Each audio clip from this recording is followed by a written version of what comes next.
Hi everyone, thanks for watching my vlog, A Dose of Reason. I'm Dr. Shira Doron, an infectious disease physician and the hospital epidemiologist at Tufts Medical Center in Boston.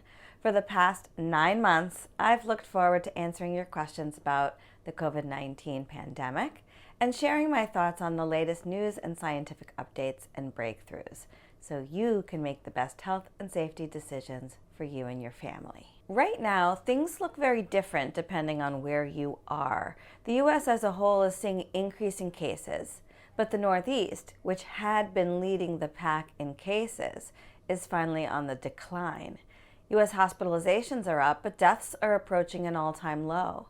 In Massachusetts, both cases and wastewater viral levels are coming down. The CDC has made 2 new recommendations regarding vaccines.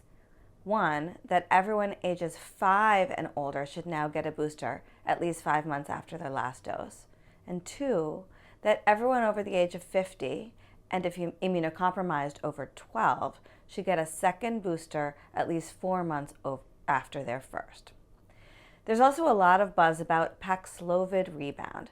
Paxlovid is the highly effective oral antiviral that is now the most commonly used treatment for outpatients with COVID.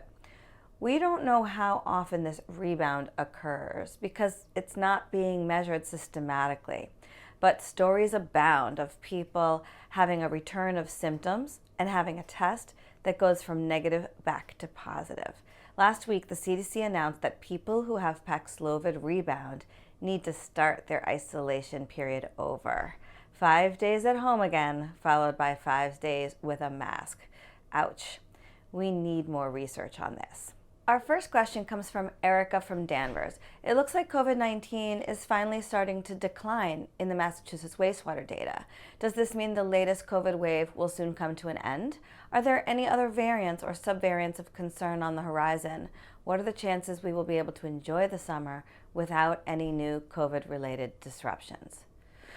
Well, when wastewater levels decline, cases follow. But whether those cases plummet to low levels like they did after our first Omicron BA.1 wave, or just oscillate around a higher baseline, really depends on, as you suggested, what's on the horizon.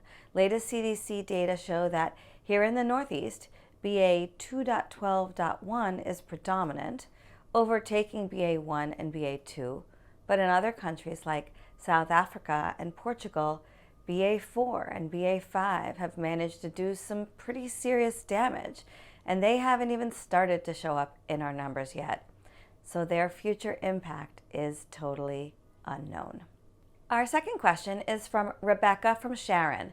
Now that a booster shot has been approved for kids 5 and older, does it make more sense for the kids to get the 3rd dose now with the hopes of a COVID-free summer, or in a few months with the aim of better protecting them when they head back to school in September?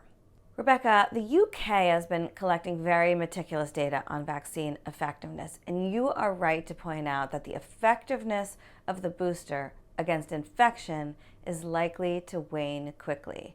In the Omicron era in which we live, effectiveness against infection is close to 0 after a 3rd shot of Pfizer beyond 20 or more weeks from vaccination.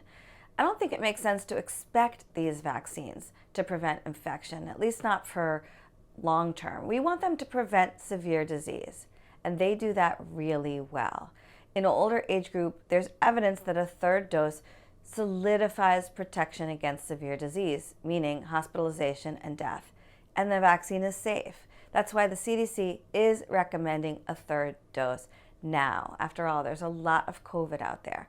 By fall, there may be a different plan, perhaps involving variant-specific vaccines or heterologous vaccination schedules using one of the newer products that are being evaluated by the FDA.